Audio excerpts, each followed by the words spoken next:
Yeah, let us know in the comments if you can see us and hear us okay, and then we'll know that we've actually won with technology here. Yeah, this is a nightmare. No. Yeah, because we are All not right. in the same room. In England, and Megs is in Canada. Yeah, I mean, it's quite a few thousand miles apart. There's a big ocean in between. Cool, we're Yeah, getting loads of smiley faces and all good. So that's awesome. yeah. Amazing. All of you guys have submitted the questions and the things that we're going to talk about. So thank you so much for getting involved and telling us what we should chat about. We're hoping to chat for maybe an hour max. And if it drags on longer than that, maybe we'll have to do a round two because you gave us a lot of things to talk about. Yeah. But yeah, let's give it a minute or so and let people kind of stream in. But we can see loads of cool people recognizing loads of faces up there popping up. All So right. everybody that's here listening, please make any questions or additional things that you want us to talk about in the comments. We're going to try and keep an eye on the comments, but it's quite difficult as we're actually having a conversation. We might be girls, but sometimes multitasking on that level is a little bit mind-blowing. So bear with us. If it's something that you really want us to pick up on that we don't talk about during this session, drop us a DM afterwards and we'll make sure that we get back to you individually. So know that we will answer all of those questions if we don't get to it today. Mega. All Shall right. we So, start by shall we just, begin? who are you, Megs? Introduce yourself. All right. So, for those of you who don't know me, I am, well, I'm from Canada. I got into riding motorcycles and became really, really into the enduro side of things. So, basically, my jam is creating videos and tutorials and also traveling around and teaching others how to better their skills on a dirt bike. So, Amazing. I'm really hoping one day you're going to give me some lessons too, because I could do with that. we're We'll going to just have to figure out. link up at some point. Yeah. All right, Yep. cool. So, if anyone... So oh, there's a lag. We're gonna be working out the kinks a little bit, you guys, because we've never done like a joint live. So bear with us. But I just want to introduce Vanessa to any of you who don't know her. What are you all about?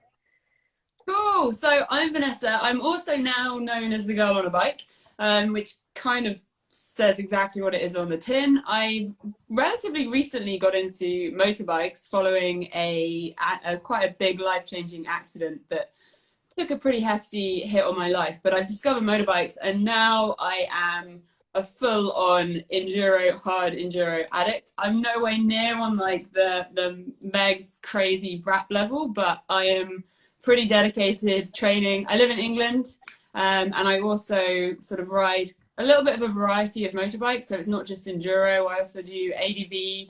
I have a Harley. Even got the Harley bling on. Nice. One of them. And basically, life is my passion is motorbikes now. Basically, Awesome. quick summary to me. So I thought next, the first thing that we should do, loads of people have asked, like, how we both got into motorbikes. So do you want to start talking about where did you first ride a bike? How old were you? And take us on that journey. Yeah. So I'll try to be sort of quick. But I started when I was 17, and like ever since I was a kid, I had always wanted either a dirt bike or an ATV, like a quad. And anything with a motor, I always wanted. So when I was 17, I finally went out and bought one. I bought a brand new TTR 125 and basically started riding it in the woods. I mostly rode fire roads. I didn't really have anyone influencing me or teaching me how to ride. So it was pretty just out there exploring. And then, yeah, I eventually, and some of you have heard this, but I eventually met this crazy hippie in the woods on a KTM. It sounds crazy, but anyways, I met this hippie who was living in the woods with pajama pants on, knee pads over top, a hoodie in the middle of summer. and I thought he was really strange, but we kind of like, we just became really good friends. And he showed me that you can ride over logs, you can hill climb, you can ride single track, and all of that was so new to me and mind blowing. And it opened my eyes to what was really possible on a bike. And eventually I was doing things I never thought possible and just taking it from one level to the next. And I've just been going basically crazy since then. Are you still friends with this crazy hoodie wearing hippie guy? Yeah. We're still great friends, but he doesn't live in the same area as me anymore, so we don't see each other as often. But he's still, I'm faster than him now on a bike though, and so right, like yeah, and he knows it. Amazing. Yeah. Hello, hippie friend, if you're watching. Yeah, yeah, I doubt he's watching, but that'd be cool. Could be too hip words, right? Yeah.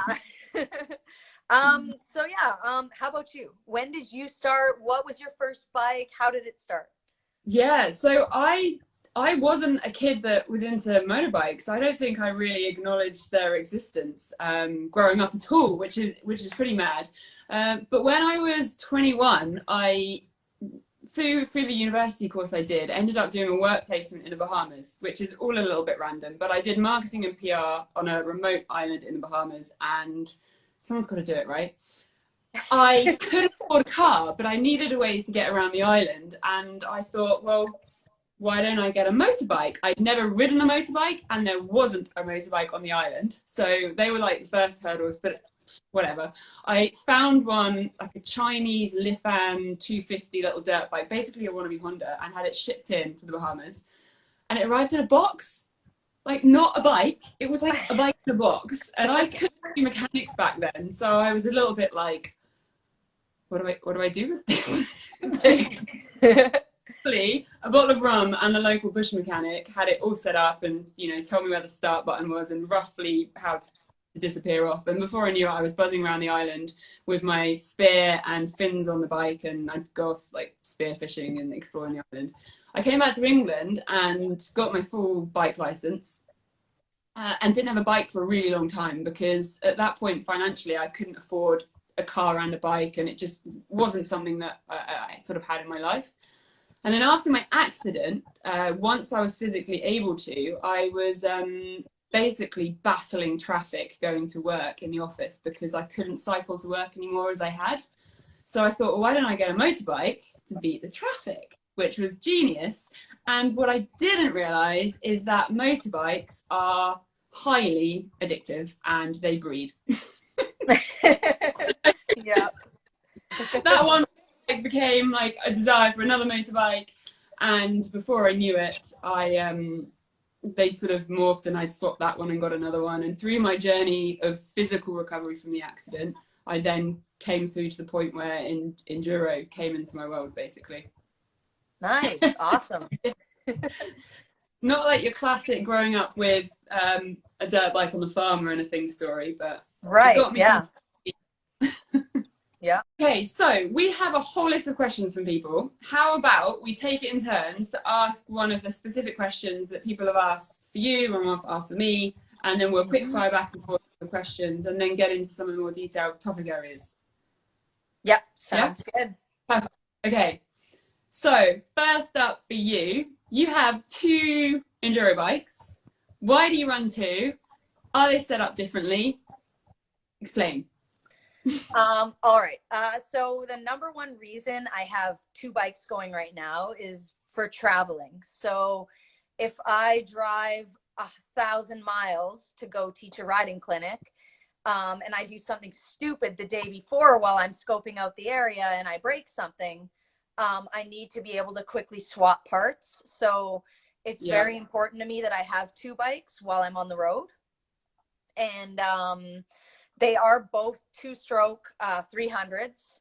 They're basically set up exactly the same, but they are 2 very different bikes as well. One hits softer, one is better for like hard enduro, and the other one is more hard hitting, faster kind of a bike. So I travel with 2 as much as I can. And that's why. So they're both set up the same suspension wise. They're both lowered 1 inch. And yeah. Cool. That makes a lot of sense. Do you feel quite a big difference when you swap between them? So you said that you've got them slightly different. Is it noticeable? Like, Yeah, big time. So my KTM hits really hard. It's not really your ideal woods bike for hard enduro.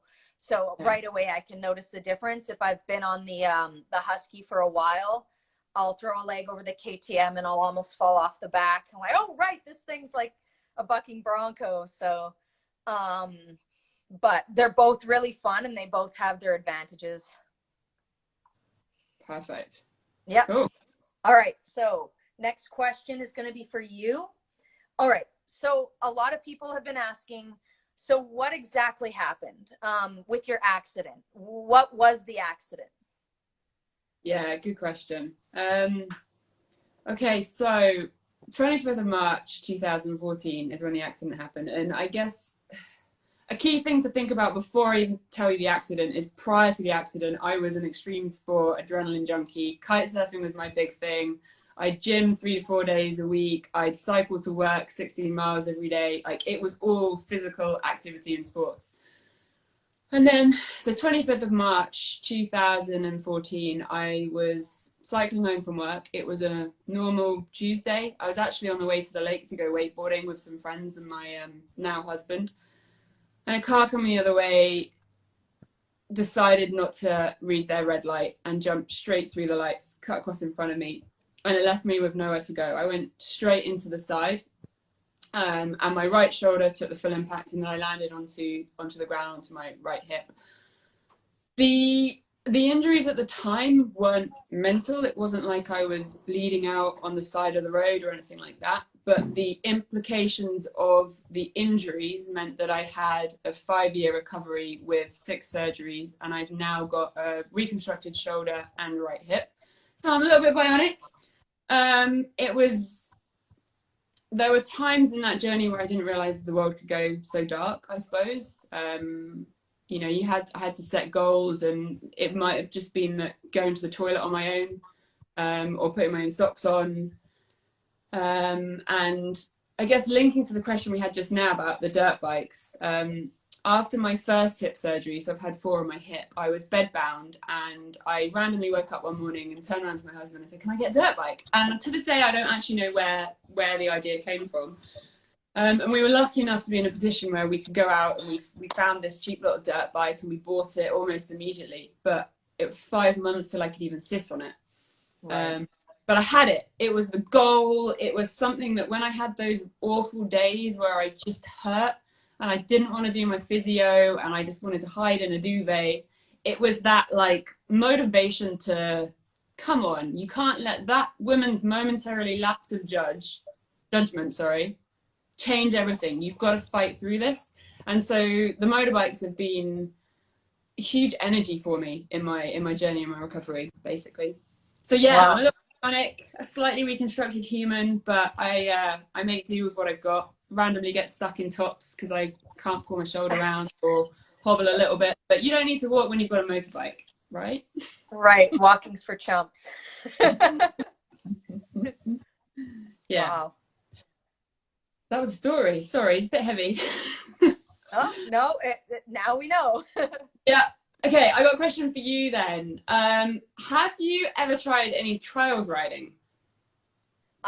Yes, I have. So a few years ago, a friend of mine kind of introduced me to it. He had a couple of trials bikes, so we went out a few times. So I have been on one, and I definitely have plans to spend more time with trials, because I know that trials is going to be the next step for me. That's how I'm going to get to the next level. But as of now, I don't have my own trials bike. So I don't really spend a lot of time on them currently. Yeah, okay, that's fair. Yeah, it's mad when you look at all of the top hard enduro riders, like I don't know, Johnny and Jarvis, and they all started bikes, didn't they? Did you see Jarvis's freaking video today with the Rockstar Energy can? Oh yeah. Man skills, that guy. Yeah.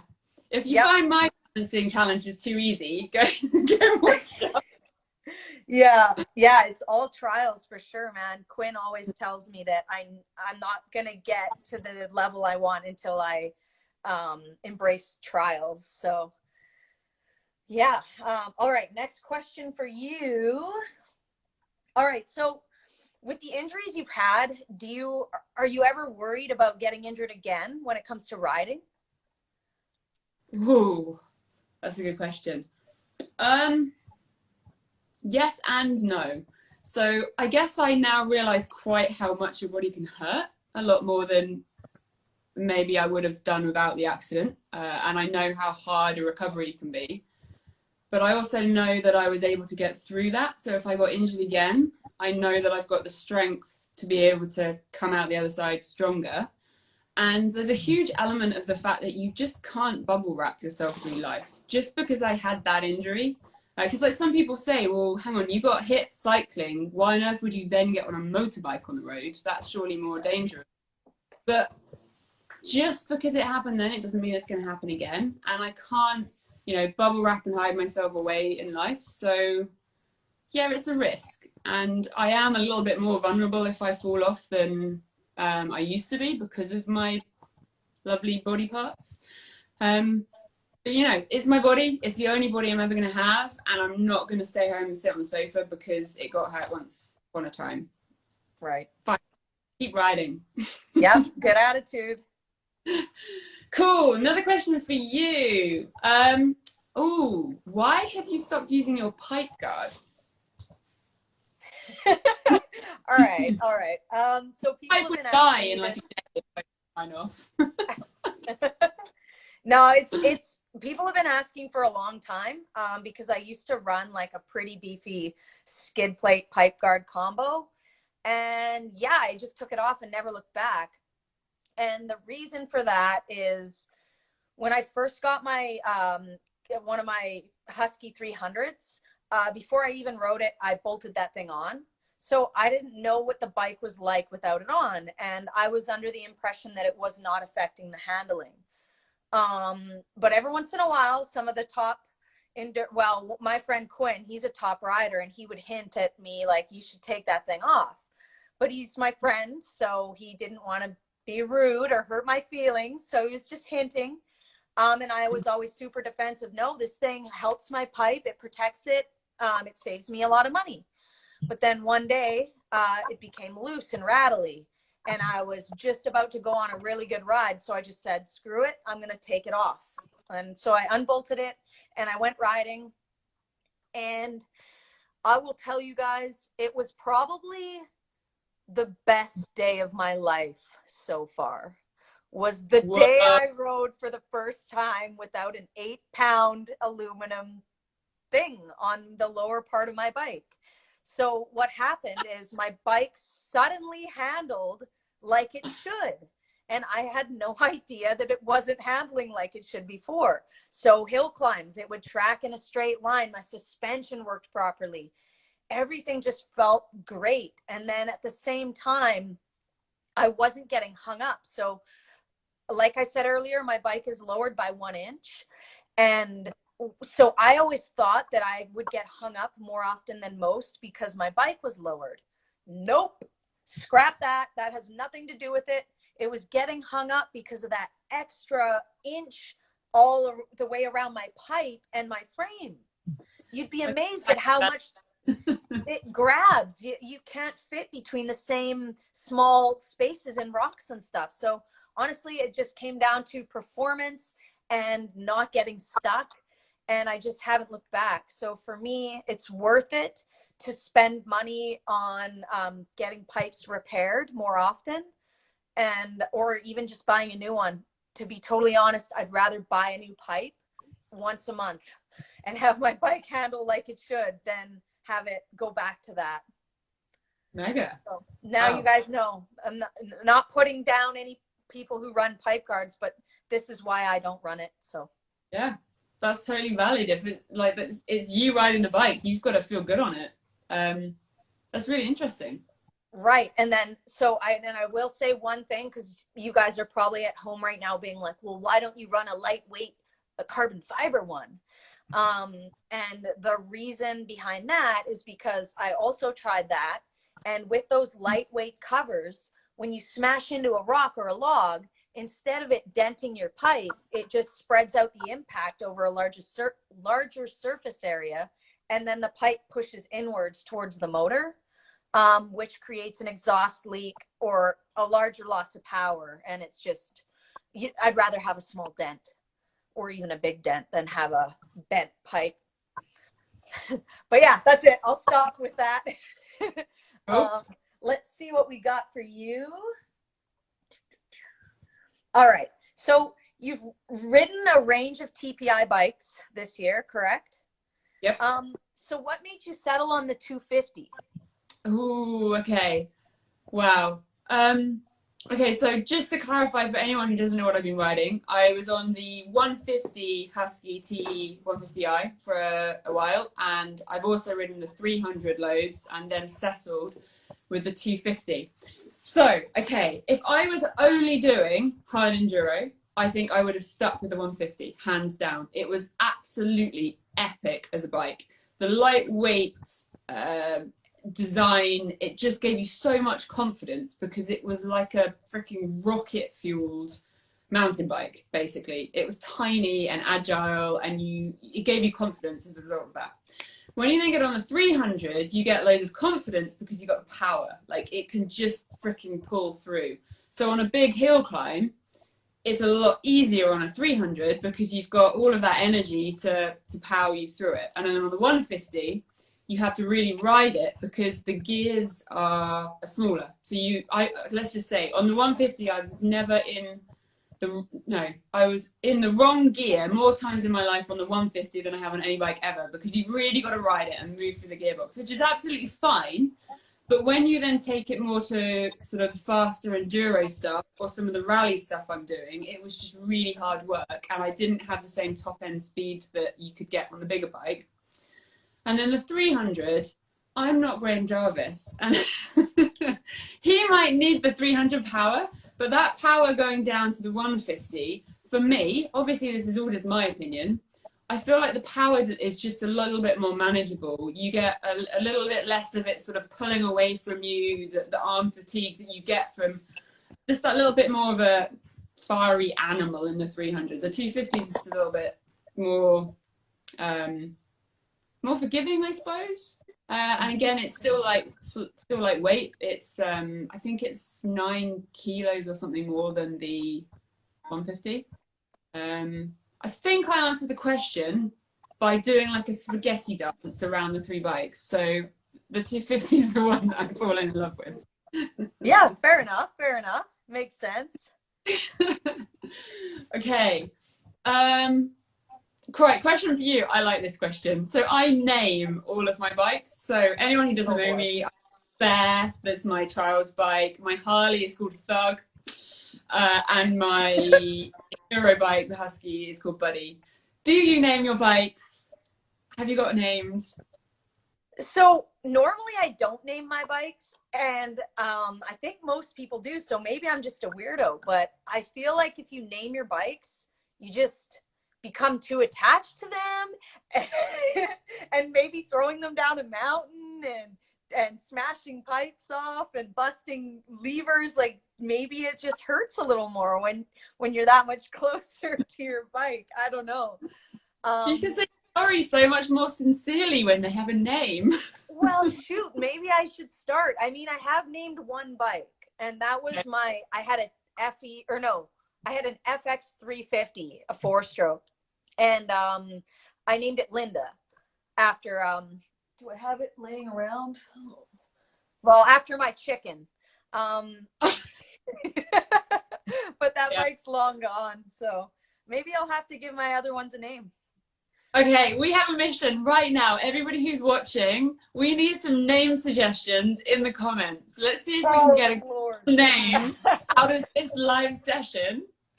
We got 2 bikes to name, right? Yeah. The E and the ATM. Okay, yeah. Drop names, guys. If you think of one later, send over a message and we'll see if we can get you named. Oh, good. Awesome. All right.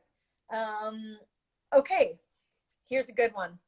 So you recently started really getting into the hard enduro scene and really kind of training. What made you decide to step into the world of hard enduro? Haha. I can completely put that down to Mr. Paul Bolton. So I was really lucky to get to ride with him out at Torrey Trail in Malaga in Spain. And I did a training day with Paul Bolton. He is amazing, by the way, such a legend and really good at actually translating what he does into what you should do. But anyway, I was out in Spain for a little while training and got the opportunity to ride with him again. It was just the two of us in a riverbed doing his hard enduro training, where it was just cool that he knew that someone else was there. Like, I don't know, if he didn't come back down the riverbed, I'd be like, he's up there. Because otherwise he'd be on his own. Anyway, at the end of this day, he gave me lots of tips, and I was actually riding the riverbed, not the whole gnarly waterfally bit at the top, but I was doing a really big loop, and we did some pretty technical stuff, to the point at the end he was like, right, we're going to get you up the waterfall as well. And I was like, Paul Bolton's standing here telling me I'm going to get up there, okay, let's do it. And it was like a get the wheel over the rock, pick your new line. There was no line, it was like a get your way up kind of thing. Right. Anyway, at the day he said, right, you need to sign up Valley's Extreme, which for anyone who doesn't know, Valley's Extreme, it's got a reputation for being one of the hardest hard enduros in the UK. You've got a AM race for the more amateur, and then the pros, Paul Bolton, do the 3-hour afternoon race. And I just laughed at him. I was like, you nutter, I will die. There's no way I'm going to be able to do that. And a few messages over the next couple of weeks, he basically said, just get it done. So speaking to my husband, Rocky Monster, we basically decided, let's go on the Saturday and do the practice track, where they open up a bit of the course and just see if we can make a lap.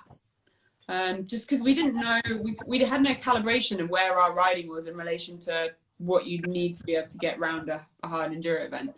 And anyway, we loved it. We did 4 laps.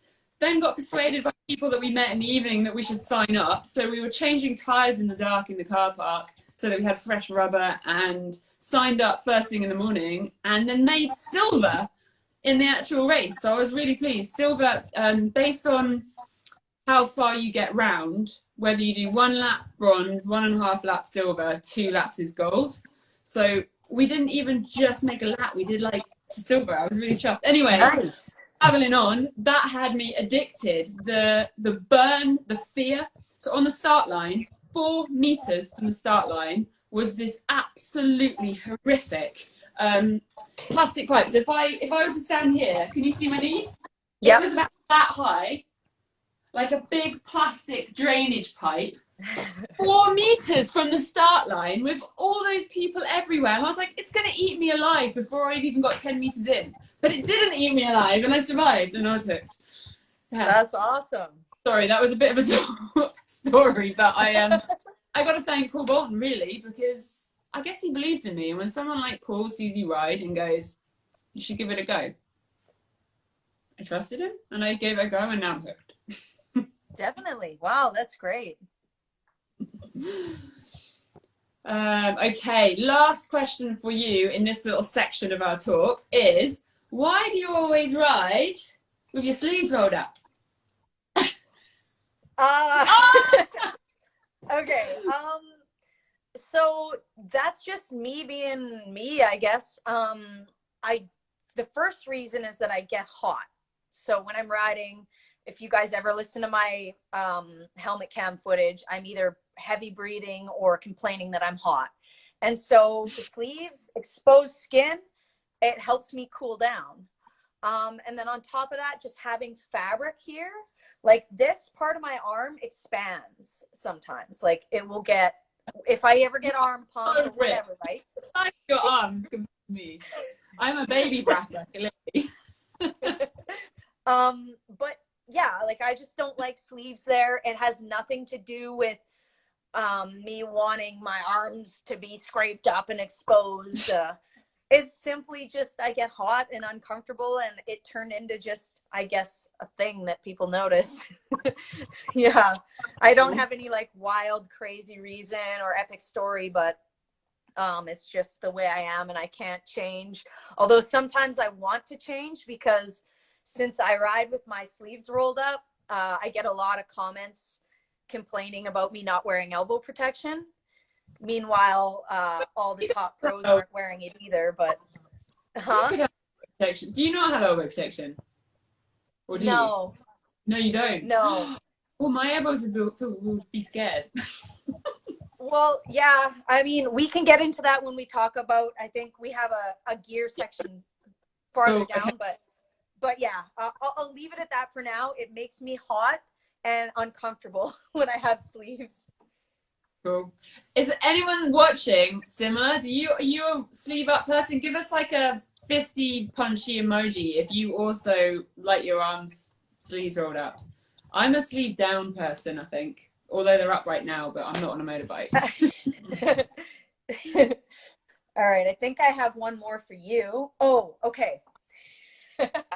So, Romaniacs, you savage beast.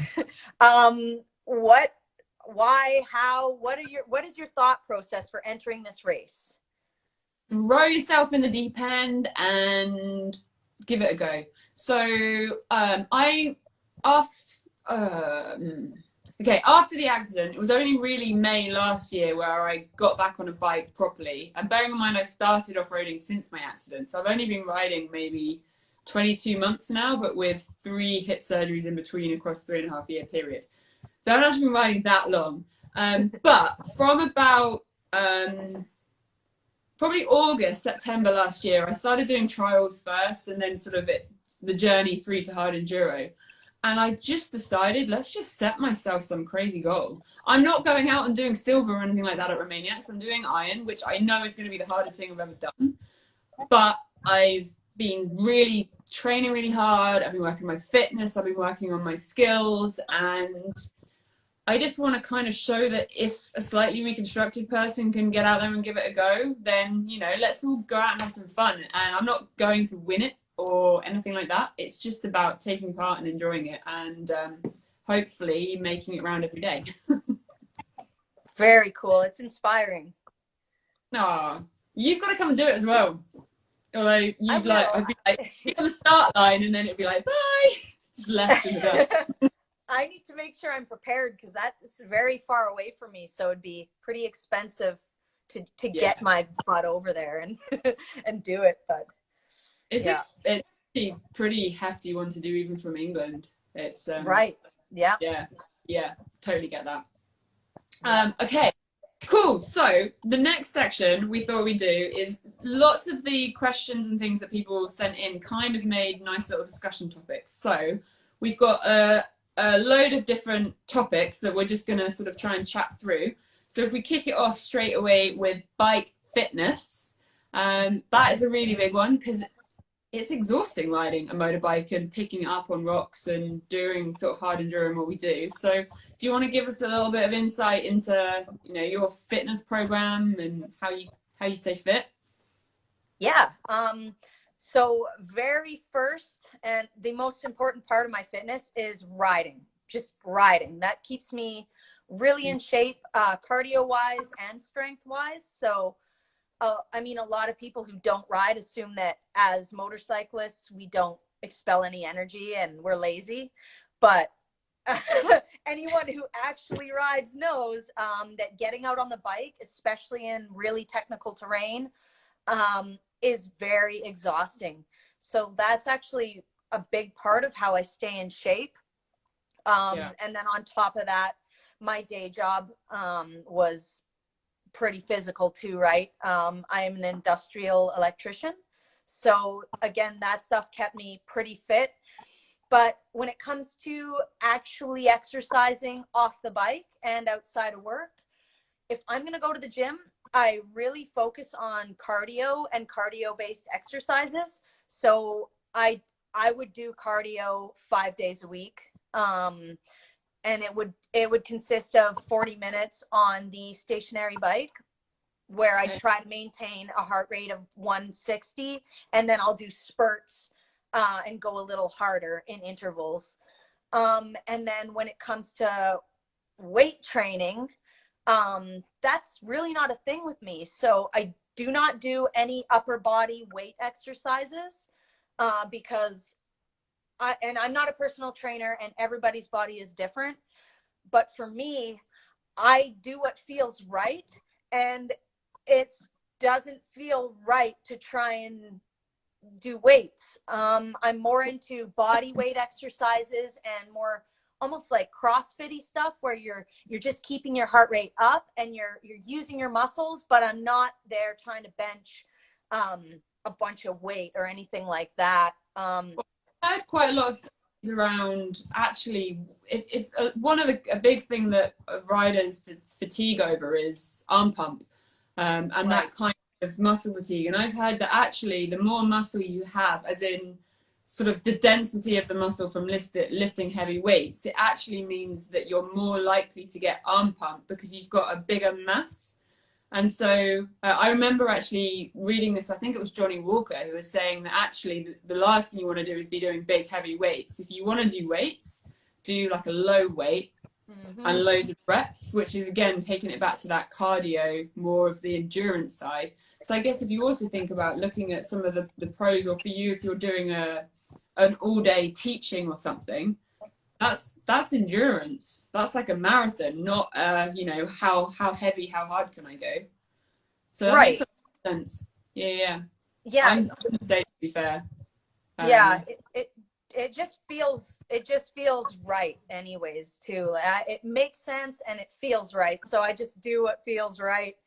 And the yeah, biggest thing for me at the gym is to just keep your heart rate going. And because when it comes down to riding, it's all about stamina and being able to perform when you're tired, right? Like that's what it comes down to with racing. And yeah, I think a big part of doing well in the races and or even out on long trail rides is being able to power through and overcome exhaustion and still be able to perform despite being tired and worn out. So yeah.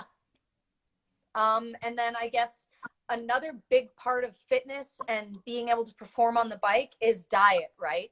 So I love food, don't get me wrong. And I am one to eat a large pizza by myself. And I'm not putting anyone else down who does that as well. But when it comes down to it, I generally eat pretty clean. Lots of veggies. I'm honestly not a fan of meat. I don't really like it and I never have. So I'll eat fish. I'll eat chicken once in a while, but I love vegetables and I just try to eat as clean as I can. So not many processed foods, not much sugar. Again, don't get me wrong. Once in a while, I will binge on something, whether it's pizza or ice cream or something terrible. But yeah, it's just, you just do what's right. You know what I mean? You eat clean generally and you allow yourself a treat. You eat clean, allow yourself a treat every once in a while. And it's working really well for me.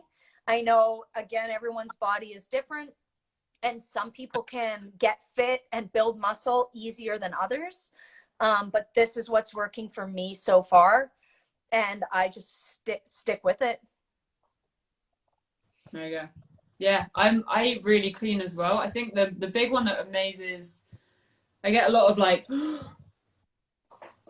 I don't know what to do next when I say this, but I don't eat sugar at all. And I gave up. My husband and I both gave up sugar. I think it was just over 3 years ago now. So I haven't had chocolate Nice. cake or knowingly had processed sugar. That's I have a sort of a tolerance because life is way too short to not eat ketchup.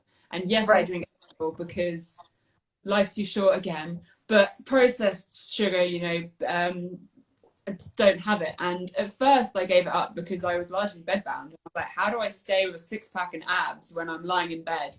And I thought, okay, let's give up sugar. And it turned out I feel really, really good. For my body, I feel really good about sugar because my energy levels are completely stable. Because every time you have sugar, you get the blood sugar level spikes and then you crash and you eat more and you go up and down and down. So that's kind of like the only key thing I think that's different for me that that's maybe a little bit more unique because a lot of people would not want to give up chocolate or cake or biscuits. But yeah, I feel good for it. And I think what I wish I'd known when I was younger is how different your body feels when you when you give it good stuff. So if you know your body feels good. And when I eat something that's like high in salt or something, I generally almost feel poisoned. So it's kind of actually quite a nice self-fulfilling thing because I don't want to eat the horrible stuff because then I'll feel horrible. So I eat cleaner. Yeah. I have quite good willpower, apart from for popcorn and chips. Chips are a big one for me too. It's hard. Yeah. Okay, so while we're on the fitness topic, I wanted to address a few people actually asked about arm pump, tendonitis, and those types of things. So one thing I struggle with is numb hands. I have really bad carpal tunnel in both wrists. So my hands are usually numb while I'm sleeping, while I'm sitting on the couch, and it happens when I'm riding. So for me, I mean, there's not too much you can do once it gets to a certain point, but what I found actually does seem to help is lots of stretching. So I stretch my arms all the time. I try to stay as hydrated as I can. This stuff is also really, really going to help if you have issues with arm pump. Yeah, lots of water, lots of stretching, like every day. Spend a good 10 minutes just stretching your arms, your forearms, and then really avoiding repetitive motions that don't have to be there. So, I mean, some people like me, an electrician, it's hard for me to avoid repetitive wrist motions. That's actually probably why I have carpal tunnel. Okay. But if you can avoid it or take micro breaks or anything, just do it because it will heal. It'll be better, and it'll be better while you're riding if you can do that. One thing I found for arm pump for racing, if you guys get arm pump like at the beginning of a race, it used to happen to me, and we'd have 3-hour races, and the first 40 minutes I would just be crippled by arm pump. And something I figured out that really worked was actually getting my heart rate up and getting the blood flowing for 15-20 minutes before the race. So I'd come onto the starting line already warm from doing laps and or whatever I'm doing for exercise. And the gun would go off and we'd all take off, and I would skip that crappy arm pump stage.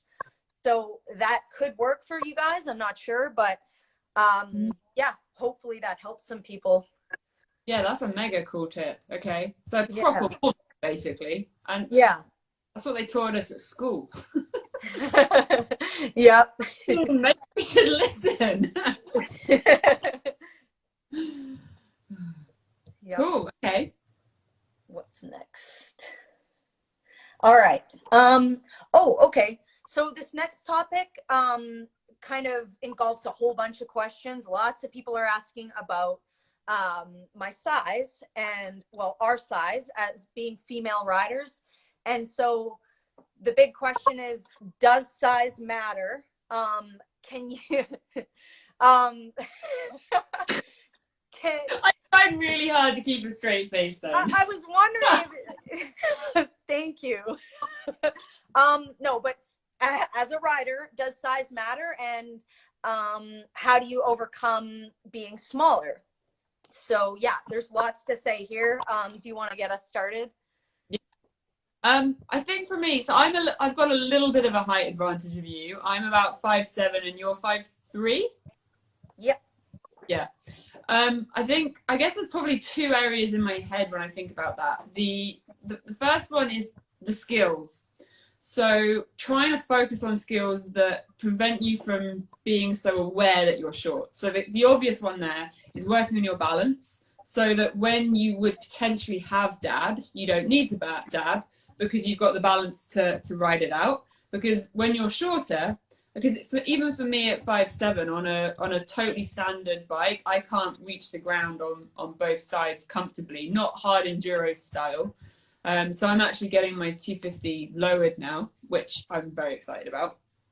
But sort of getting those skills where you can almost avoid the situation where it would be really obvious that you're short. I think some of the others where the size, because if you think about, say, the average guy that maybe is 90 kilos or something and can bench press 90 or 100 kilos, for them, the body to weight ratio with a 100-kilo bike is a little bit different to, say, us. I'm 60 kilos, and with a 100-kilo bike, that's a big bike to be, I don't know, upside down on the side of a hill, or in a pile of rocks. So trying to avoid the situations where I might have to lift it, which might be taking an extra 20 seconds just to really think, right, what is the best line?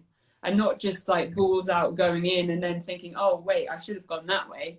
Whereas if I'd taken a little bit of time and thought about it, I could have avoided the loss of energy of getting quite so stuck.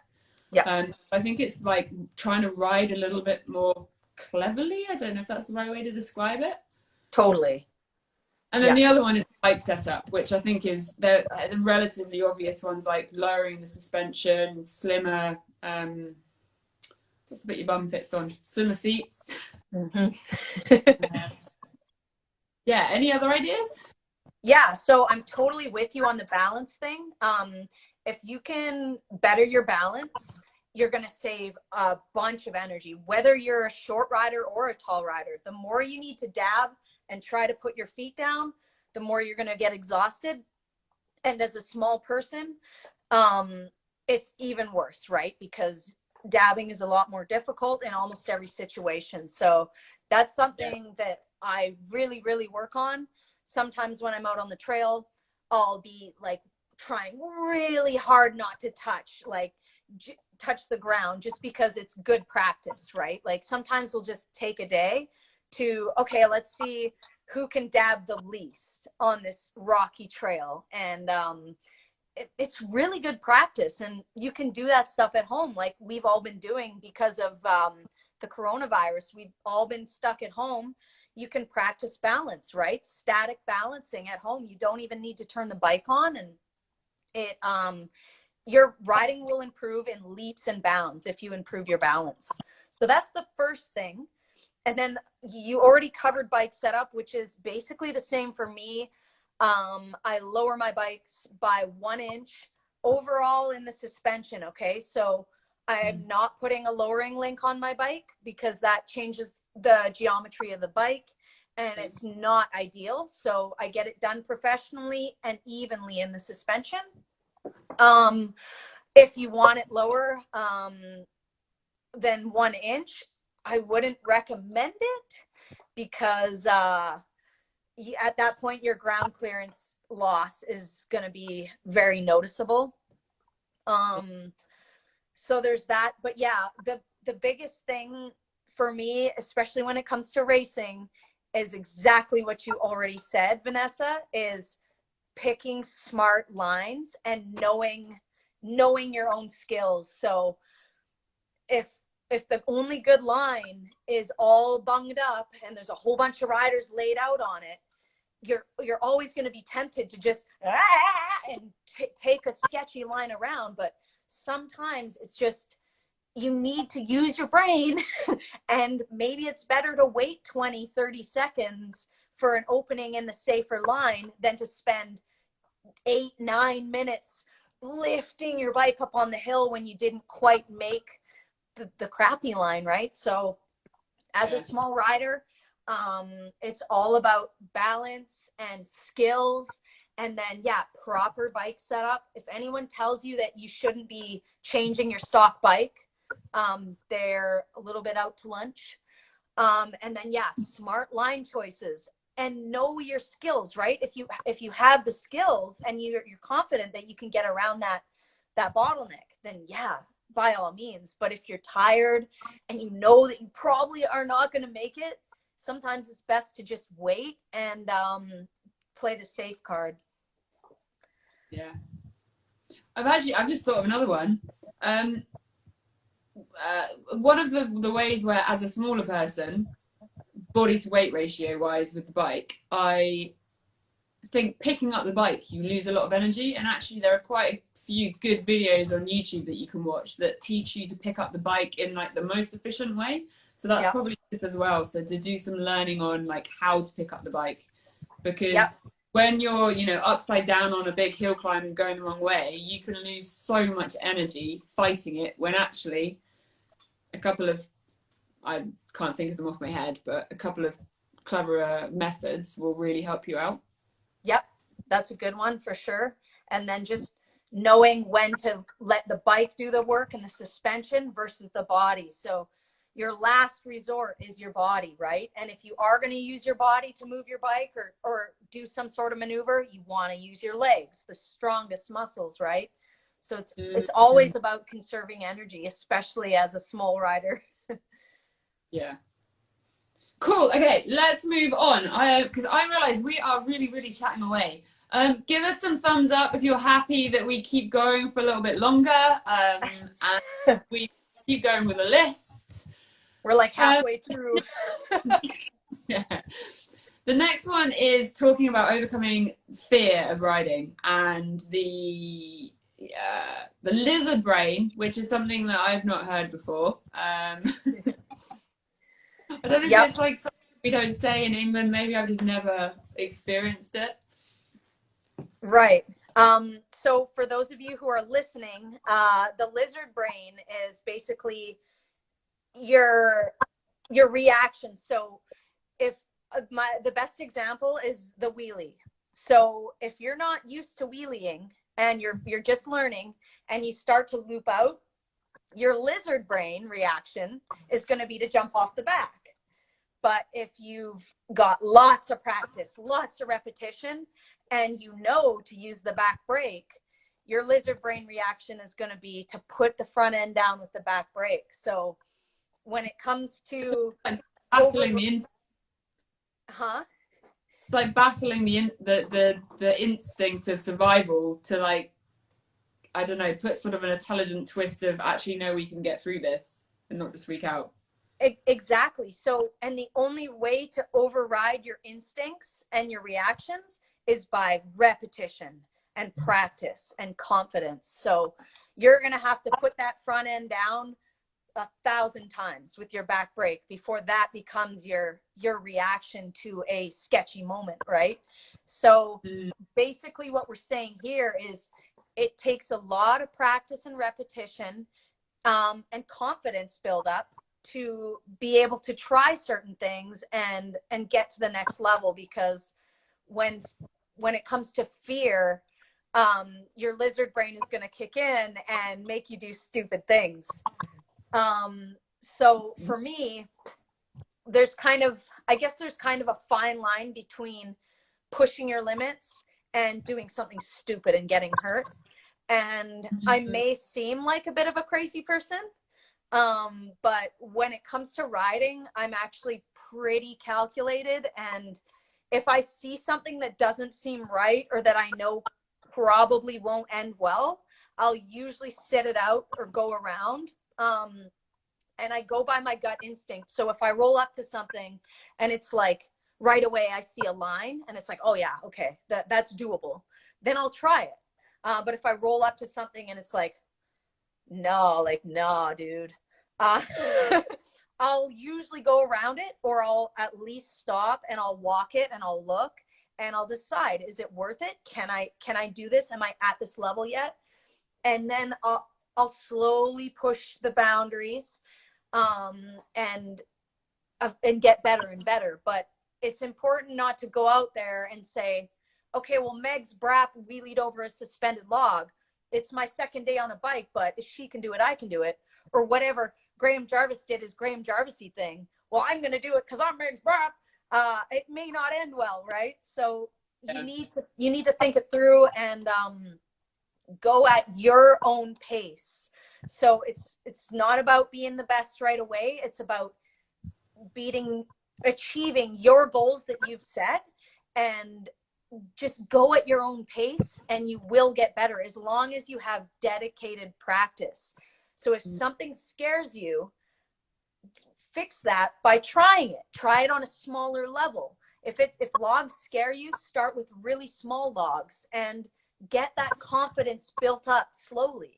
And then get the log, try a bigger log, then try a suspended log, then try like a zap over the suspended log. You know what I mean? You can always elevate it, and it's just a matter of time before you're able to do it if you commit to it. I'm rambling. Oh my gosh. So good. I'm enjoying this. I guess I think that I think hard enduro is one of those sports where you are only going to progress if you put yourself outside your comfort zone. Like going down some of these ridiculously steep hills, like you don't wake up in the morning and go, yeah, let's go ride down one of those terrifying hills. You progress to it. And each time you do something, it kind of normalizes it. So the more times you do it, the more normal it is, the less your adrenaline builds up, and then you sort of step up on it.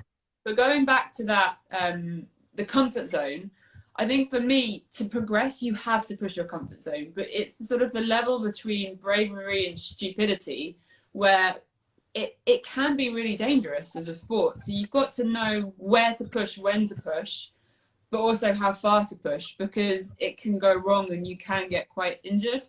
I think that really, really resonates in what you're saying, in that you've got to push your comfort zone, but you've got to be sensible about it as well and know what your limits are. And I think for me, one of the things that really helps me there is riding with people that are better than me, which I try and do all the time. I never want to be the best rider when I'm riding, which doesn't happen anyway. So it's fine. But ride with people better, they kind of pull you along and help, giving you those little tips. But they can also see how you ride and know when to push you and when not, which I think really helps as well. Because if someone turns around to me and says, like with Paul and the Valleys Extreme, and says, no, I think you can do it. Yeah, you will survive going down that. I'm like, what? Down there? Yes, you'll be absolutely fine. Just do this. Them believing in you helps me believe in me somehow. Totally. Yeah. Yeah, no, that makes perfect sense. You've got to ride with people above your level to see them, see what they're doing. And yeah, it's nice having someone there that's super comfortable with something. And if they're saying, I think you can do it, they're good at the sport, so they know, right? And I think that would be super, it would be helpful. Yeah. Okay, awesome. So the next one, I think, is actually probably one of my favorite topic areas that we've got today, and that is new riders.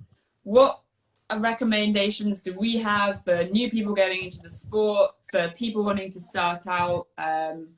And then I'll quote one of the questions in a minute because it just tickled me. Right. But I think if it's okay, I'm going to jump straight in with part of this. So the where to start beginner. Now, I get asked this all the time, like, what bike should I go ride? What should I buy? What kit? Where should I start? And I actually think that it is quite an investment getting into enduro riding. Like the bikes, yes, you can pick up some relatively some good bargains secondhand, but you